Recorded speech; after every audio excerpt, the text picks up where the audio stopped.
Good afternoon. As you know, 2 weeks from now will be the test.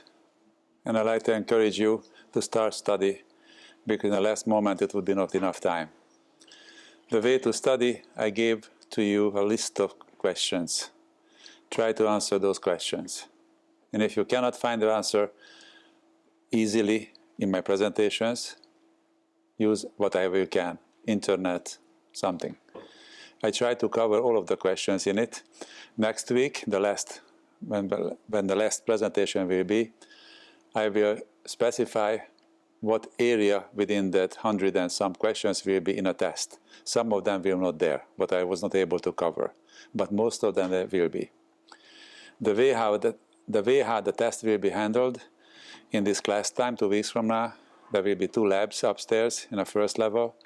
You can go into that lab, start the browser, go to the Moodle, and start the test. It will be about 60 minutes to do the job, and then when it is over, I will get the result. In case if you are sick or if you have something bad happen to you, but you cannot be here in the test, I don't need any kind of proof or something. Next week later, you can come and do it. But to be clear, I don't like that method to repeat and repeat and repeat tests. If you finish the test, it is finished. If you are not able to do that, you will do it next week. But I encourage you to do it in the first time, in the first week, 2 weeks from now. May I ask, it is clear? Yes. Okay. Maybe you noticed, I try to record these presentations in case if you need it later on. If you are here, as you are here now, probably you don't need it. But it is there. I upload it for the Moodle, the URLs, the YouTube URLs. If you are interested, you can look in it. The best part of this kind of video presentations, you can skip the boring part, if it is a boring part in it. You can just jump over there. Since you are here, you are kind of trapped, because you are here. And if you want to leave, that's okay. But I try to do something good for you, to tell you what is important. Today, the topic, as you see, will be first the knowledge-based systems, some very broad overview of it, of this topic. And then the second part will be the summary of the fuzzy systems. When I first learned this method, it has totally changed my view, how I see the world. And I think if you are not familiar with it, I think you will change your view also.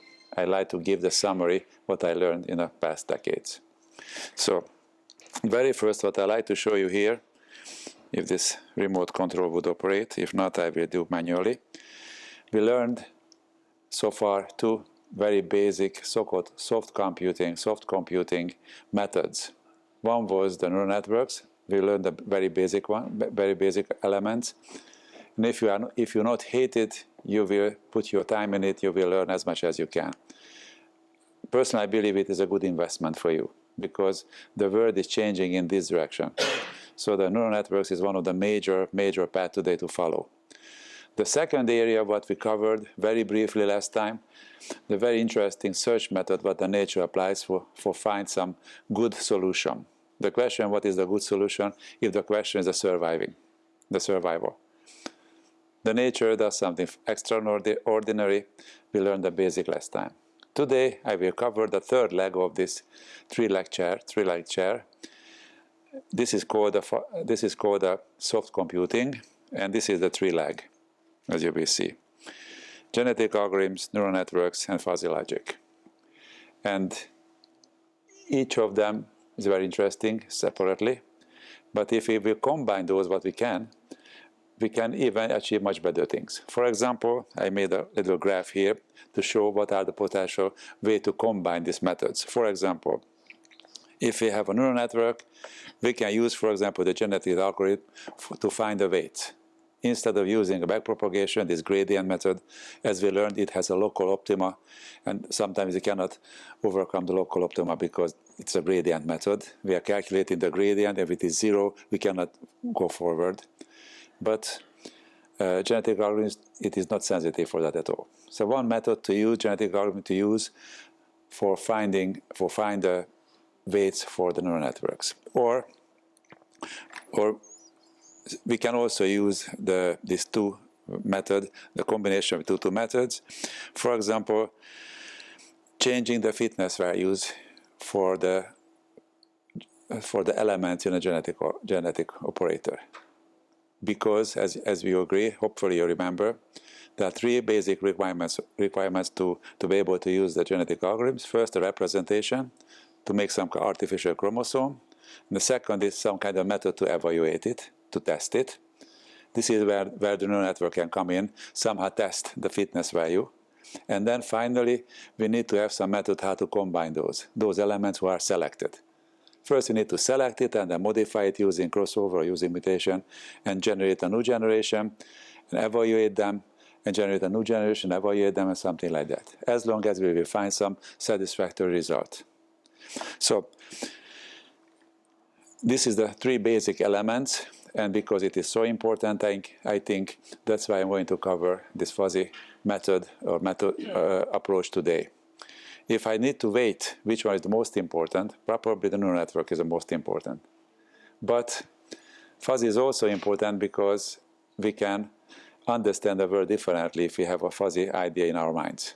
That's why I will cover it today. Even we have a very, very short period to meet in this course, I will have only one more class next week. That's why I'm talking about this today, in this area.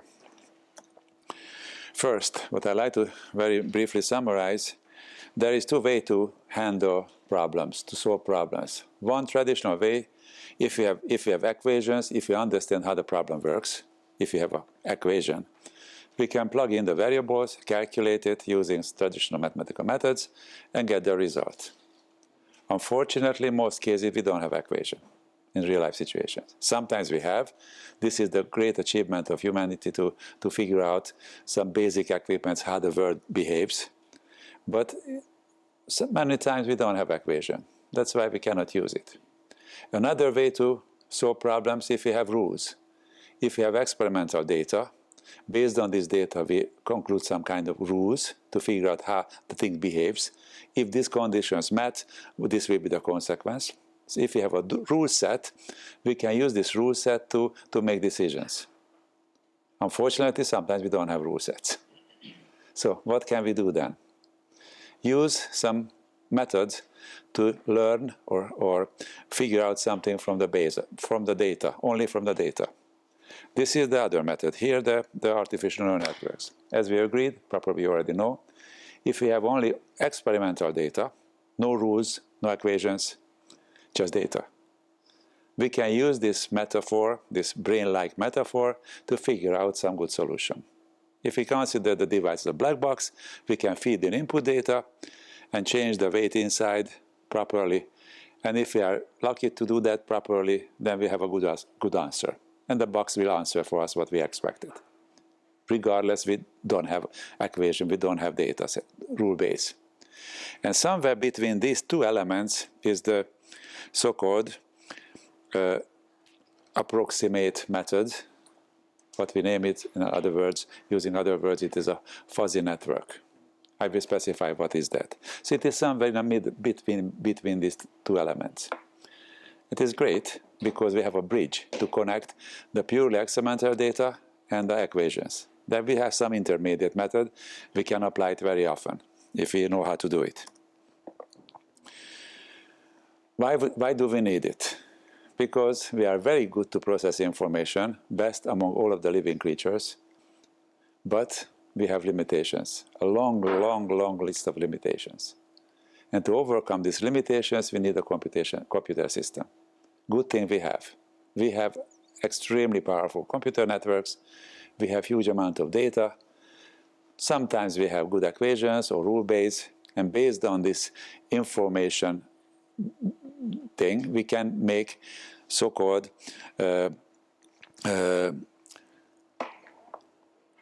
knowledge-based system, based on this knowledge, the data or the rules. And this knowledge-based system, but I like to list very briefly what are the main categories, can somehow help us to do better decisions or better estimations or better calculation for something. And I put together a list of the limitations of the human information processing. if I want to go in details to explain to you, it would take a whole class today. And I decided I'm not doing that. Because if you are interested, hopefully you will do, you can go and find the answers for those limitations using just a very simple browser questions in a Google. I did it. I went through most of them just to check it is available or not. It is available. So for example, here are those systematic errors what we face with. There's a long list, this long, look at that, this long list of systematic errors. If you would only watch this, said, okay, this human information processing, it is not good at all, because there are so many biases, so many misleading ways to approach the solution, good solution, even though if this is the situation, we are pretty good in it, most of the time. But to overcome these limitations, we can use computer systems, expert system, or decision support system, or fuzzy systems. And using this new method, we can make much better results. So we can make more smart solution. The smart meaning that something more appropriate, better for the given situation. And to study, I don't want to ask, don't worry, I will not ask in a test, for example, tell me what is the overconfidence or what is the redundancy. I just want to inform you there's a long list of limitations for our human information processing, and hope you're interested, you will look in it, and it will broaden your view. So, there are many information-based systems. This is the main purpose of making computers, not just calculate, rather do something good for us. Give us advice, give us something what we don't have. For example, one of the very common information system is the so-called management information system. This kind of system tries to find the answer for that question, what is the situation if this is the given data set. Based on this data set, what is the stage, or what we have. Usually we need some kind of very, very sophisticated visualization method, because it is not just a numerical answer. We have some bunch of data what we receive from this answer, and then we need to somehow visualize it and show it how it behaves. The second method, the second big group is so-called predictive management information system, when the question is, what would happen? If we would do like this, what would happen? If we would do like this, what would happen? Because we want to predict the future. Usually, based on the history, based on the previous data, we can predict the future, because everything has inertia usually. And if we have a good set of input data and a good understanding how this data somehow correlates or work together, we can have a chance to predict what will be the next step. It's a very important intention for us. The third one is very common system, is so-called decision support systems, when the question is the optimum. What is the best? Which one is the best one? As we learned last time, usually we need to search. Search in what? In a whole space. Using the different variables, we need to check if this is the given status of the variable set, then what is the result? And if it is not good for us, we need to change it. We need to alter these things, and we can find some better solution. We learned at least the basics last time. So, the whole topic started a long time ago, even in the 1950s, 70 years ago. The reason why I project this very brief summary, very brief summary, showing that one of the very first knowledge-based systems was a perceptron. Not a rule-based system, rather neural network. So this new metaphor, it is not so new, because it was started at the real beginning. And then they figured out how to do so-called general purpose problem solver using rules, and based on these methods, based on the rule methods, they made different kind of search methods, general problem solving methods, different search methods, what is just started to learn last time. They believed it will be the future. There was a long period in time, even here in the school, when we considered to train knowledge engineers, a special subject in the school, to be able to handle knowledge. These days it is changed, we name it data engineers. If you will select the specialization module as an AI module, you will learn many things about the data processing, and based on the vast amount of available experimental data what we have. And finally, in the 1970s and 80s, finally within this period, they started to make so-called expert systems and decision support systems. I like to specify what is the difference between the two. First, there was a very important understanding, it is still valid these days, meaning that the efficiency of the computer system problem-solving ability depends on the embedded knowledge and how it can activate this knowledge. Obvious. If you have a cell phone, nothing in it, no applications, no available data, it is a dumb thing. We cannot do anything with it. But if there are many applications in it, many good programs built in, we can say, oh, it is a smart device, a smart handheld device. So the built-in data, it is extremely important. The main aim of the knowledge-based systems is to assist human problem solving, because we have limitations. We want to do better, and we have great chance to do it much better these days, so we can enhance our ability significantly. There are two main types of this kind of knowledge-based systems. One is the expert system.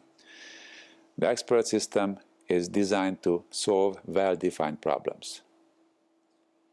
You can ask why we need a system if it's well-defined. Because the system is defined, but we don't know the answer. We want to have an answer. Because it is complicated, extremely complicated, and then we want to have some good answer for the complicated situation. One of the examples for this complicated system is the medical expert situation. When you go to the doctor, you have some problem, but you need to fix somehow or need some help in it.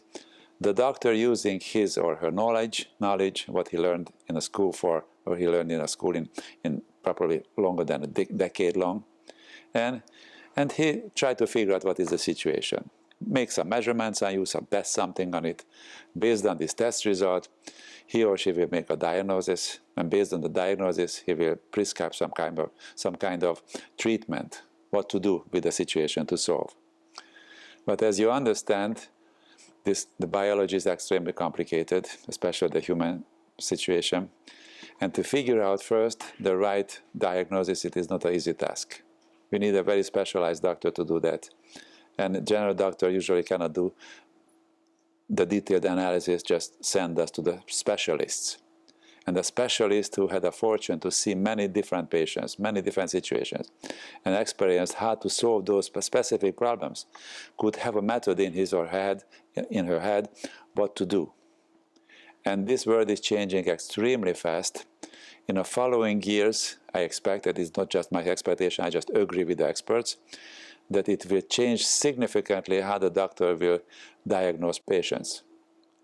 Of course, he has to understand what the situation is, but then the next step, he or she has to go to the database, some kind of special expert system, what helps him to figure out things. Let me show you one of those. Google made an extraordinary, interesting system, what is called Skype Cape. Let me show you the introduction. Innovative learning tool that helps you find the Skyscape resources. How to use the Skyscape Medical Library app, Skyscape Online Web View, and where to get help. The Skyscape Medical Library is an innovative learning tool that helps you find the right answers right away. Skyscape has been working with schools and hospitals to provide mobile content to students and trainees. Skyscape resources are available on multiple mobile platforms, including iOS, iPhone, iPad, iPod Touch, Android devices, and accessible online using a web browser. For over 15 years, Skyscape has been collaborating with the world's leading publishers and authors. With a catalog of over 300 different resources, Skyscape transforms the information into an interactive app. Skyscape is an empowering tool that you can use in clinical environments, anywhere in the world, with mobile clinical reference and decision support tools that will help you save lives. Features such as being able to quickly search your entire library to cross-referencing information between resources. Skyscape makes it easy to find the answers you need fast, and makes it more than just an e-book. Skyscape resources are available for all Android devices and iOS devices such as iPhone and iPad. Skyscape also offers an online service to view selected resources called Skyscape WebView. Skyscape has over 300 resources available in its catalog, ranging from reference materials, such as the 5-minute clinical consult to uncut study aids, flashcards, and even Spanish-English dictionaries. Skyscape offers a variety of free resources when you download the app. These resources include Skyscape RX comprehensive information on thousands of brands and generics, with interactions including multi-drug analyzer tool, pill images, and over 350 integrated dosing calculators. The Skyscape Clinical Calculator is a uniquely innovative calculator application with over 150 essential tools which give you results in seconds. No more looking at complicated formulas and struggling with variables. Just enter the necessary values and get the answers you need. The Skyscape Clinical Consult is an evidence-based clinical information on hundreds of diseases and symptom-related topics, presented in a convenient outline format. MedWatch information from the FDA Safety Information and Adverse Event Reporting Program. It serves both healthcare professionals and the medical product using public information. And the Center for Disease Control and Prevention peer-reviewed electronic journal established to provide a forum for public health researchers and practitioners to share study results and practical experience. It is just an example. There are many expert systems that help, for example, the medical profession to be able to do a better judgment.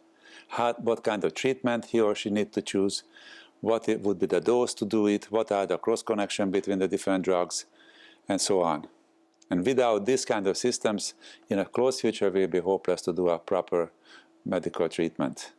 So the old-fashioned way to just keep everything in mind based on the practice, it will be just no way to use it in a close future. Of course, professionals are needed to make this kind of system, not just the medical professions, IT professions. Google was one of them who decided they are going to provide this kind of service, but there are many others. I would give you the URL. If you're interested, you can look in it later on.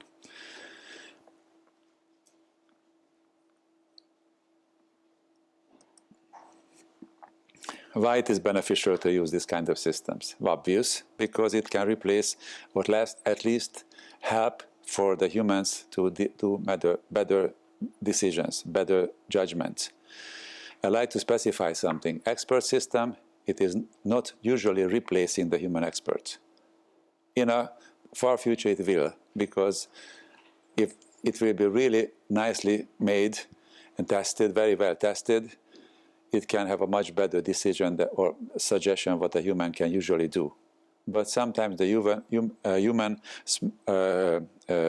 intelligence is needed to correct it. So these days, this kind of system usually are helping for the human decision makers or experts, not replacing them. In the future, they will replace it.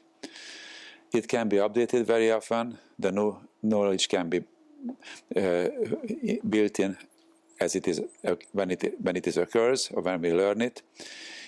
And it can enhance productivity. It can save professional knowledge for a future, because if the old person go retire, his knowledge is gone for the rest of the public.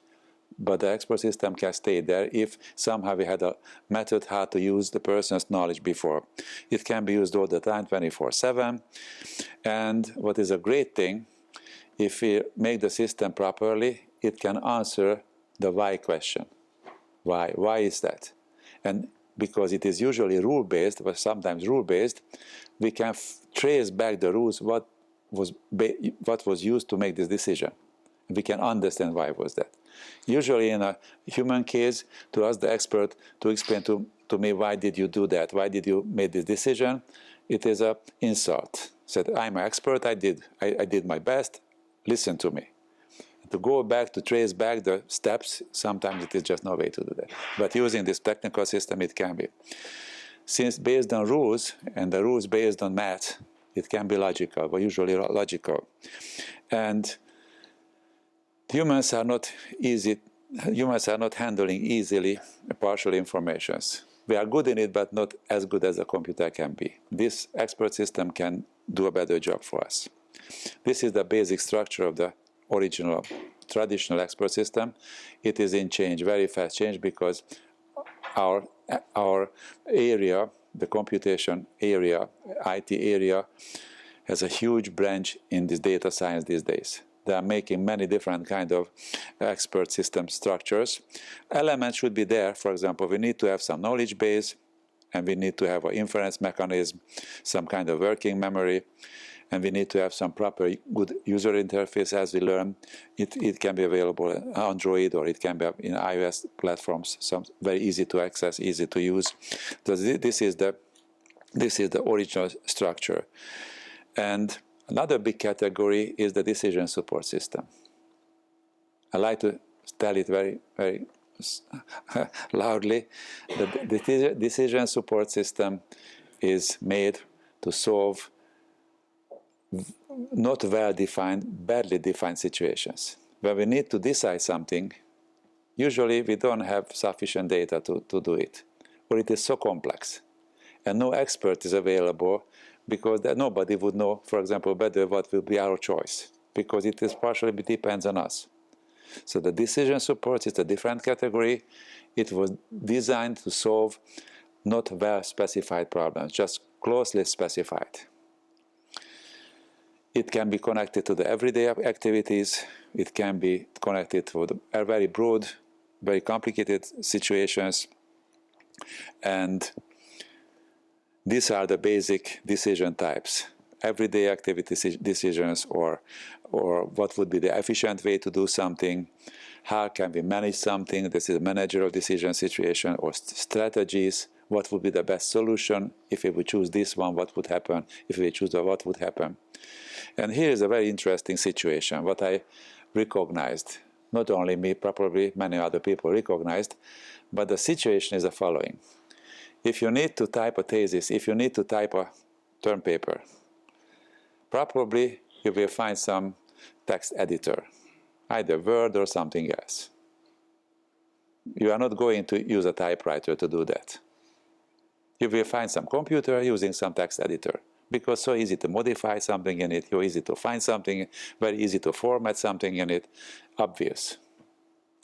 If you need to calculate, for example, something, better to use some kind of Excel spreadsheet, because it was designed to help us to solve this kind of problems. We can see all of the data, we can make some functions of those data, we can summarize those data, we can do many things. Or if we need to solve a math problem, we need to find a MATLAB and use a MATLAB. It provides us tons of different kind of good functions, and based on these functions we can do an efficient job. But the question is the following: if you need to decide something, for example, we want to buy a car, just so simple. You want to buy a car. What kind of expert system you can use? What kind of decision support you can use? Almost none. You can go up to the web, and first you need to decide what are your preferences, what kind of brand you want to have, what is important for me. It should be electrical, should be a gasoline based, and there are many parameters what you need to think about it, and finally you need to make a decision. But most cases you don't have any good system to turn to, because those systems are just not available yet. It will be available one day, but not available now. So you need to talk to your friends, you need to look up many dealers' websites, you need to compare the price, if the price is important for me. But usually there are many variables, and to put together the big picture and make an optimal decision, it is not easy. Usually we are biased, we prefer, for example, the brand over the color. If you are a lady, Maybe you prefer the color, maybe not, who knows. So you have some preference. And there's no such system, but you can turn to these days. One of the systems what I found in the past, there was some period in the school when I purchased this system for the students, and I was able to use it. It is called expert choice. I will refer to you in a references. If you are interested, you can look it up. What is there? This is the basic. These are the basic elements of the decision support systems.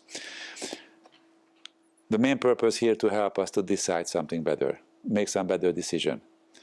And so we need to have some database management system and model-based management, because we can switch different kind of models, and need to have some kind of service what will generate us some kind of dialogue.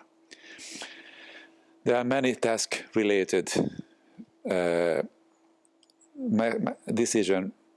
decisions related to different tasks. For example, first we need to decide what are the decision factors. To make a informed decision, we need to what is important. This is the first thing. And then we decide what are the qualitative and quantitative elements, because the color not easy to somehow compare with the price. And then the next one is we need to somehow find a way how to unificate different kind of data dimensions, because how fast the car is, what is the mileage of the car, not easy to compare. So we need to figure out how to do that. And then we need to decide what is the order of the elements, how to decide the order.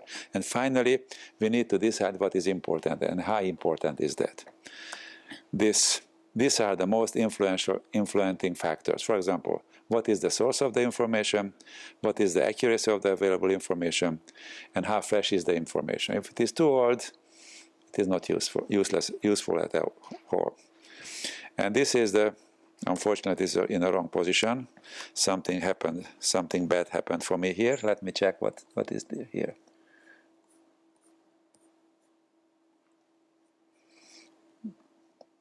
Here it is.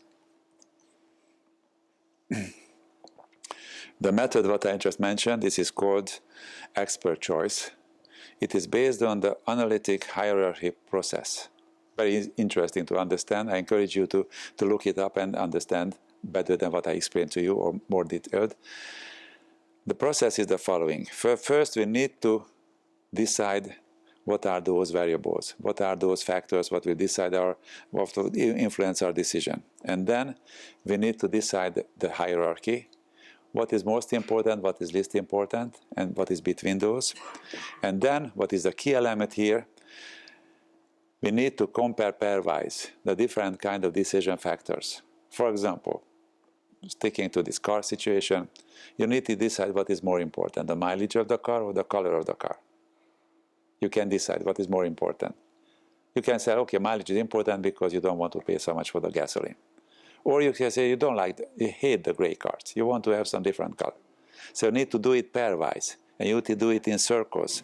And then we need to calculate the accumulated importance of the cars, or the situations, or the elements, and then we need to use some kind of visual representation to see what is the influence of different factors, and then we can do a sensitivity analysis to change one element to see how it will change the order of the decisions. And then we put together the system, we can feed in the available data, looking through, for example, the dealers, what they are offering, what is the price of the car, what is the mileage of the car, what colors they can offer, what brands they can offer. We can plug it in, and based on this hierarchical procedure, we can play around with the orders of decisions, the elements, and then we can see how it will change.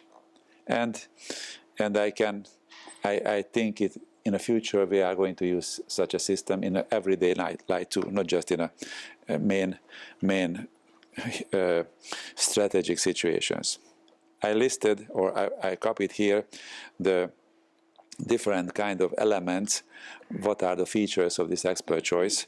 This is the URL. As I usually do, I send to you a list of readings. This URL will be in it. And if you're interested what this expert choice can offer, you can read it. And so, and the big topic what I like to cover today is the fuzzy, because the expert systems and the decision support system can be very important in your future, and it has a long history, long tradition, but the new things, new approaches can be much more interesting for us. That's why I like to cover the fuzzy. The fuzzy method, fuzzy approach, somehow belongs to the logical system, logic systems. The logic is one of the tool to understand the world, to handle the world properly. The animals has a limited knowledge, limited logic. We humans has a very sophisticated way to handle this kind of situations when there are some basic facts and there are some consequences of these facts. As you see, the logic is the science of thinking. Very important to understand how we think. And if we understand it properly, we can use the elements of this understanding to make good decisions, good solutions for the given problems. It is a branch of the philosophy concerned with the valid reasoning, how to reason validly based on the data and the accumulated knowledge.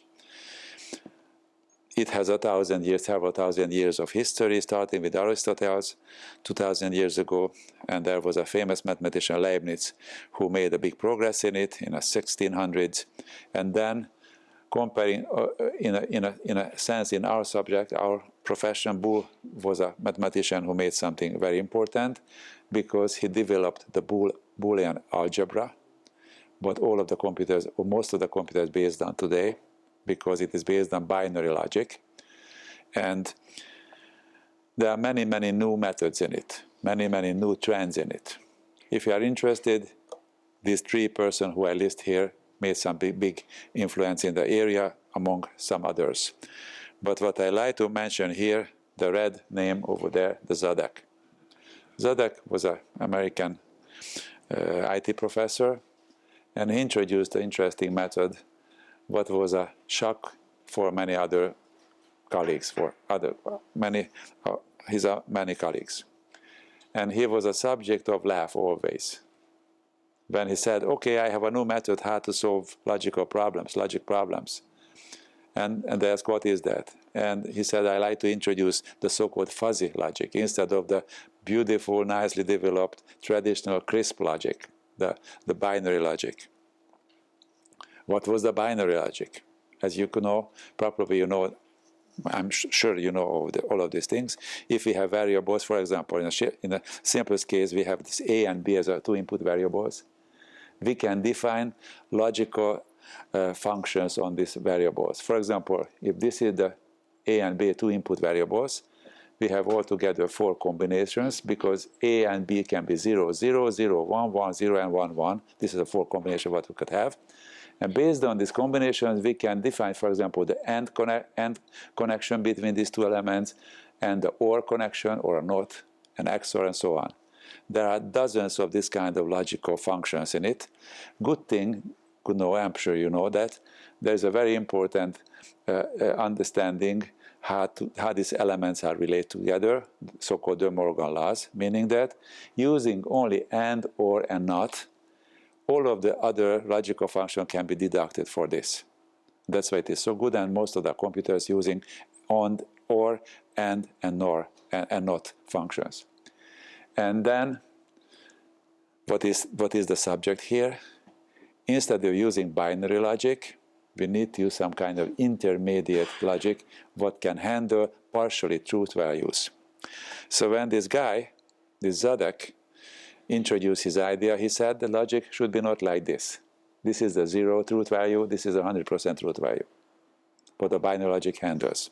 He said we need to do something like this. Instead of 2 excluding areas, false and true, we need to have some overlap. Like this. For our culture, in a Western part of the world, it was not well understood and it was not handled properly. But in the eastern part of the world, it was handled for 1,000 years, something like that. For example, if you make a cross-section of this yin-yang original graph, we always have some white part of it and some kind of black part of it. So this method handled this partial truth metaphor well, or instead of having the jump function, we will make some kind of smooth intermediate values. Any value, for example, this one can be this much false or this much truth. Partially truth and partially false.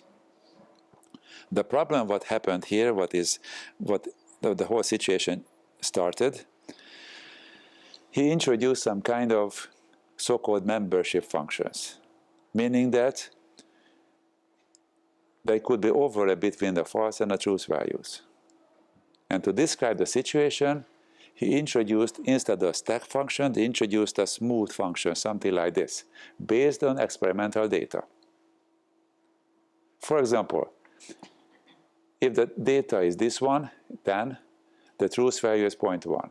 If the data is 40, the truth value is 0.2, and so on. And this can be represented as a graph. Based on the situation, it was criticized very much, because the Western culture said, or Western computation science said, we are using binary logic, using Morgan's law and others. How to handle this complicated, it is just something crazy. The reason crazy, because the guy who selected or chose this name fuzzy, in my view, he didn't do a good job to choose a name for it. Because a fuzzy was a pejorative word. This is a fuzzy. These little dogs are fuzzy. The hair is fuzzy. Not smooth and not crisp. The logic originally was crisp. 0 or 1. And between that, there was no boundary, no intermediate values. Or this is also fuzzy. This photo is fuzzy. It is a good photo? No, it is a very bad photo. We want to have it sharp, to see the persons very nicely and clearly. This is what the Western culture expected. And to handle this, it was a challenge. What I like to make here, later on, many decades later, when the first time he introduced, the world appreciated this method. Of course, it is logical to see this introduction. The eastern part of the world, in Japan or China, they was ready to use it right away. They started to make systems based on this fuzzy method and made a very, very efficient systems, very efficient elevator control devices or many control devices based on the fuzzy logic. And eventually, many decades later, the Western computation science accepted that. And there was a period, it lasted these days, it was a marketing slogan to write on a device it is controlled by fuzzy. It can be either a blood test device, it can be a wash machine or whatever is controlled with a regular controller. If it is fuzzy controlled, it was a sign of the efficiency. Because of this international recognition, for example, Óbuda University donated the honorary doctorate degree for Lotfi Zadek because we appreciated his work. Óbuda University, not only one, many other big universities on earth donated or gave this special award for him. Before I go to details, I'd like to have you a 5 minutes break, and after this 5 minutes, I'd like to summarize how to understand the fuzzy logic. Please come back 5 minutes from now.